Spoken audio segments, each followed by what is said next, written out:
মুহতারাম হাজরিন, ইসলামের যে 5টি রুকন আছে ওই 5টি রুকনের মধ্যে হজ একটি গুরুত্বপূর্ণ রুকন। তাই আমাদের প্রথমে হজ শব্দের আবিধানিক অর্থ কী এবং হজ শব্দের পারিভাষিক অর্থ কী সে সম্পর্কে আমাদের জানা দরকার। হজ শব্দের আবিধানিক অর্থ হলো আল কসদু ওয়াল ইরাদা, ইচ্ছা করা, সংকল্প করা। শরীয়তের পরিভাষায় হজ বলা হয় নির্দিষ্ট মাসে, নির্দিষ্ট দিনে, নির্দিষ্ট সময়ে, নির্দিষ্ট কতগুলি কাজ শরীয়তের নির্দেশিত পদ্ধতিতে সম্পাদন করা। এই কারণে হযরতে আব্দুল্লাহ ইবনে ওমর রাদিয়াল্লাহু তাআলা আনহু থেকে বর্ণিত সহিহ মুসলিম শরীফের মধ্যে আসছে এবং মিশকাত শরীফের মধ্যে আসছে, ক্বালা রাসূলুল্লাহ সাল্লাল্লাহু আলাইহি ওয়াসাল্লাম বুনিয়াল ইসলামু আলা খামসিন শাহাদাতি আল্লা ইলাহা ইল্লাল্লাহ ওয়া আন্না মুহাম্মাদার রাসূলুল্লাহ ওয়া ইকামিস সালাতি ওয়া ইতাইজ যাকাতি ওয়াল হজ্জি ওয়া সাওমি রমাদান। আল্লাহ রাসূল সাল্লাল্লাহু আলাইহি ওয়াসাল্লাম বলেন, ইসলামের ভিত্তি হলো 5টি।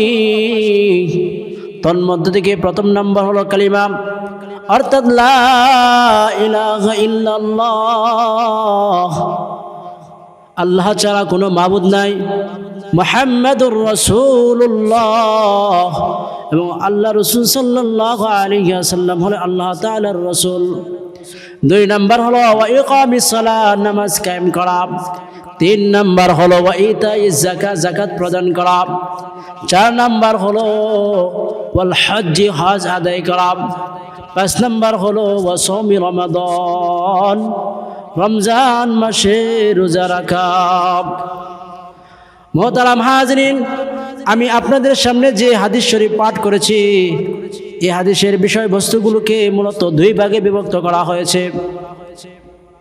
প্রথম নাম্বার ভাগ হলো ইতিকাদি বা বিশ্বাসগত বিষয়, আর দ্বিতীয় বিষয় হলো আমলি বা ইবাদতগত বিষয়। ইতিকাদি বিষয় হলো 3 কথার বিশ্বাস স্থাপন করা। ইতিকাদি বিষয় হলো ঈমান, অর্থাৎ ইকরার বিল লিসান, আমল বিল আরকান, তাসদীক বিল জিনান।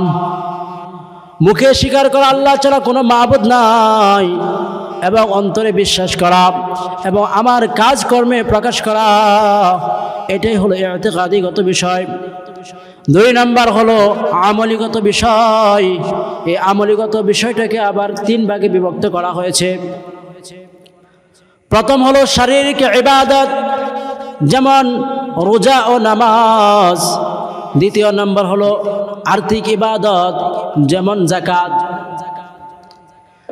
3 নম্বর হলো শারীরিক ও আর্থিক উভয়টার সমন্বয় ইবাদত, আর সেটা হলো হজ। এই কারণে হজের এত বেশি গুরুত্ব। মূলত হজের মাধ্যমে আল্লাহ তাআলা যে আমাদেরকে সুস্থ রেখেছেন, আল্লাহ তাআলা যে আমাদেরকে সম্পদ দান করেছেন, এই হজের মাধ্যমে মূলত এই 2টা বিষয়ের শুকরিয়া আদায় করা হয়। আর যে ব্যক্তির উপর হজ ফরজ হয়েছে, ফরজ হওয়ার পরেও যে ব্যক্তি হজ আদায় করে না, সে মূলত আল্লাহ তাআলার নিয়ামতের নাশুকরিয়া করলো। এই নিয়ামতের নাশুকরিয়া করার কারণে কাল কিয়ামতের ময়দানে তাকে জবাবদিহি করতে হবে।